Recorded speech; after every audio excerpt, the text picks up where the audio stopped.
దేవుని స్తుతించుడి, ఆయన పరిశుద్ధ ఆలయమందు ఆయన సన్నిధిలో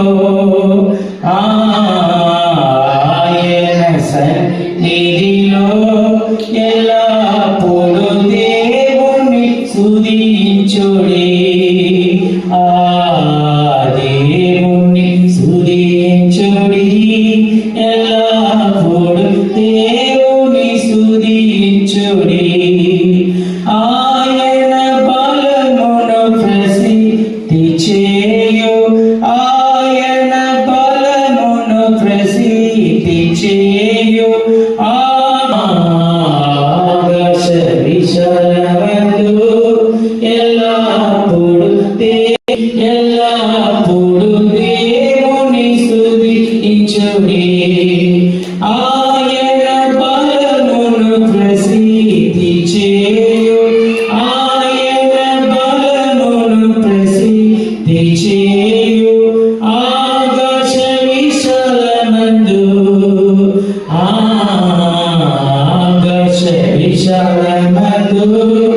ఎల్లప్పుడూ దేవుని స్తుతించుడి,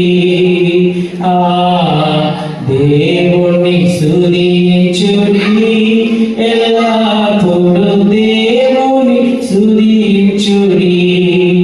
ఆయన పరాక్రమ కార్యములు బట్టి, ఆయన పరాక్రమ కార్యములు బట్టి, ఆయన ప్రభావమును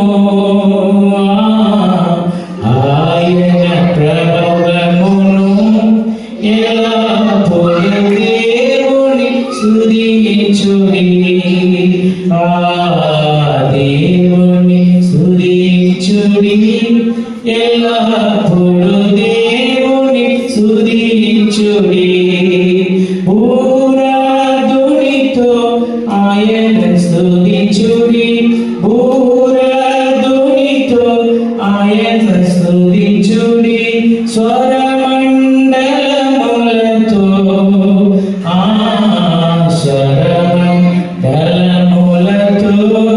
ఎల్లప్పుడూ దేవుని స్తుతించుడి, దేవుని స్తుతించుడి, ఎల్లప్పుడూ దేవుని స్తుతించుడి. సకల ప్రాణులు ఇంకను ఎదుగుచు యెహోవా దయయందును మనుషుల దయయందును వర్ధిల్లుచు ఉండెను. తదుపరి 3వ అధ్యాయంలో 1వ వచనం నుండి, బాలుడైన సామ్యూయేలు ఏలి ఎదుట యెహోవాకు పరిచర్య చేయుచుండెను. ఆ దినములలో యెహోవాకు ప్రత్యక్షమగుట అరుదు, ప్రత్యక్షము తరచుగా తడస్తూ ఉండెను. ఆ కాలమందు ఏలి దీపము ఆరిపోక మునుపు సామ్యూయేలు దేవుని మందసమునున్న యెహోవా మందిరములో పండుకొని ఉండగాను యెహోవా సామ్యూయేలును పిలిచెను. ప్రియమైనటువంటి దేవసంగమా, విశేషంగా ఇక్కడ సామ్యూయేలు కూర్చి చెప్పబడినటువంటి కార్యం దేవుడు అనుగ్రహించినటువంటి బహుమానముగా సామ్యూయేలు ఉండెను. ఎందుకంటే కీర్తనకారుడు రాస్తున్నాడు, పిల్లలు దేవుడిచ్చు బహుమానమని. కావున బహుమానంగా మరి లక్ష్మి నాకు ఇవాని బహుమానంగా ఇవ్వబడినది. కావున మరి అన్నకు ఎలా బహుమానముగా దేవుడు సామ్యూయేలుని ఇచ్చాడో అలాగే మరి లక్ష్మీనకు బహుమానముగా దేవుడు వాడినిచ్చాడు.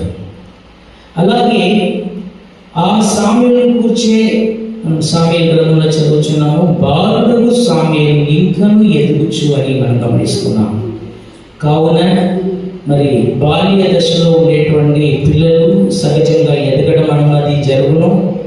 వారు బాల్య దశలో నుండి యవ్వన దశకు రావడం అన్నది సహజమైనటువంటి కార్యం అయినా కూడా వారు ఎక్కడ ఏ రీతిలో ఎదుగుచున్నారు, ఏ రీతిలో వారు పెంచబడుతున్నారు అన్నది చాలా ప్రాముఖ్యమైన విషయం. ఎందుకంటే హన్నా అప్పుడు మొక్కుకున్నది, దేవుడు నాకు ఒక మగ పిల్లగాడిని ఇచ్చిన ఎడల వాడిని దేవుని సన్నిధానంలో నేను తీసుకువచ్చి పరిచర్య చేయడానికి వాడిని నేను అప్పగించగలను అని మొక్కుకున్నది. ఎంత మంచి మొక్కుబడి అది! నాకు ఒక మగ పిల్లగాడు ఇచ్చిన ఎడల అనేసి అన్న అంటున్నది. ఎందుకంటే దేవుని సన్నిధానంలో పరిచర్య చేయగలిగేటువంటి ఆ యొక్క ధన్యత లేకపోతే అర్హత అన్నది మగ పిల్లలకే ఆ దినాల్లో ఇవ్వబడినది. మరి ఆయన కూడా దేవుని సన్నిధానంలో అడగడము, దేవుడు నాకు ఒక మగ పిల్లగాడు ఇచ్చిన ఎడల, అది ఎంత విశ్వాసంతో అడుగుచున్నది. కావున అలాగ విశ్వాసంతో పొందినటువంటి ఆ యొక్క సామ్యులను మరి పాలు విడిచిన ఆ సమయమునందు తను తీసుకువచ్చి దేవునికి 1:26 మనం అలాగా చదువుచున్నాం. 26 నుండి, నా ఏలినవాడి ప్రాణముతోడు నీ యొద్ద నిలిచి యెహోవాకు ప్రార్థన చేసిన స్త్రీ నేనే. ఈ బిడ్డను దయచేయమని యెహోవాతో నేను చేసిన మనవిని ఆయన నాకు అనుగ్రహించును.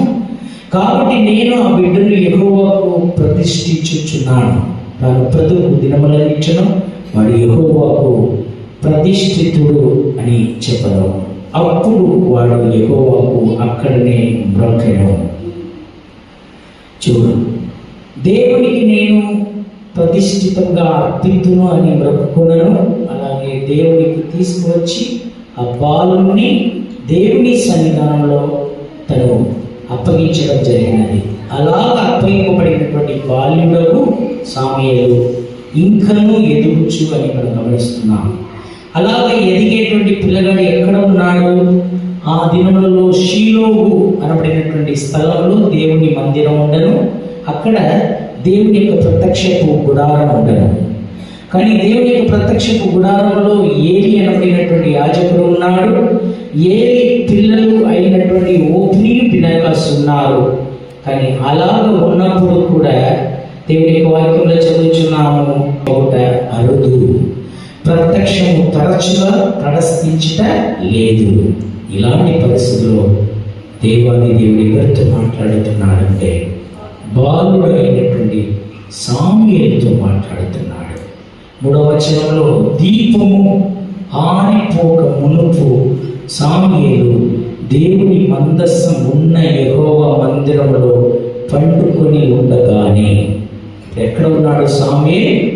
దేవుని స్వరం వినుచున్నాడు. ఎక్కడంటే దేవుని సన్నిధానంలో. కావున దేవుని స్వరం ఎక్కడ ఉన్నదో అక్కడ దేవుని యొక్క పిల్లలు దేవుని సన్నిధానంలో భక్తి మార్గంలో నడిపింపబడతారు. ఇది నాలో గమనించినట్లయితే భక్తి, దేవునికి భయం, దేవుని యందు ఉండుట, ఇది చాలా అరుదైనటువంటి కార్యంగా కనపడుచున్నది.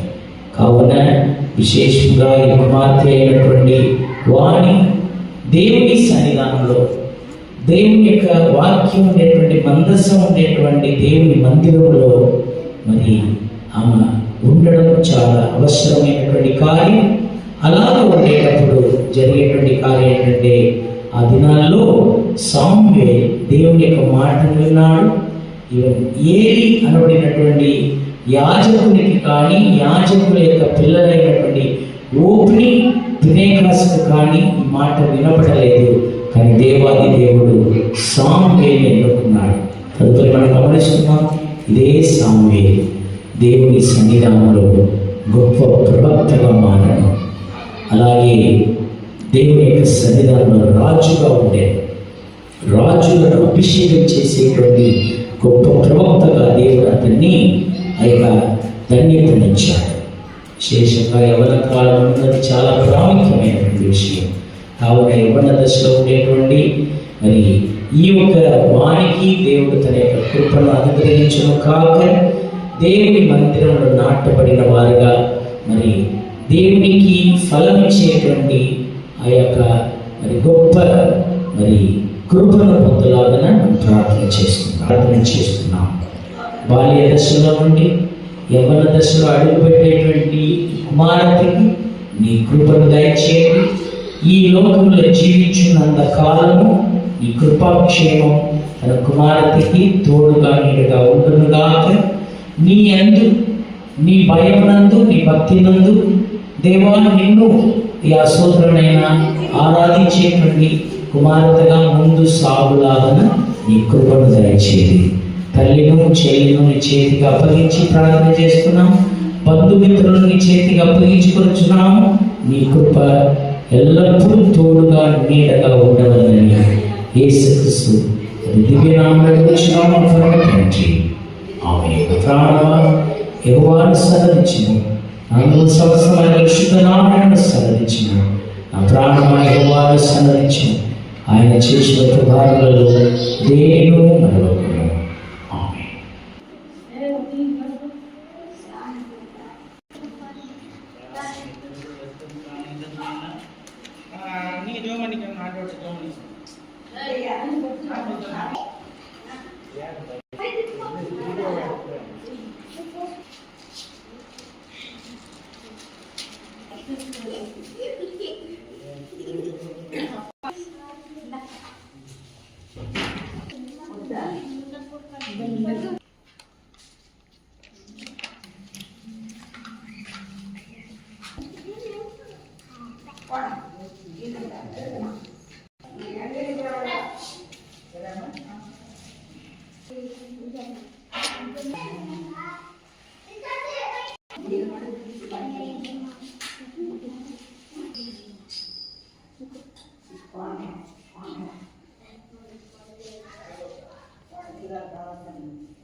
Enggak.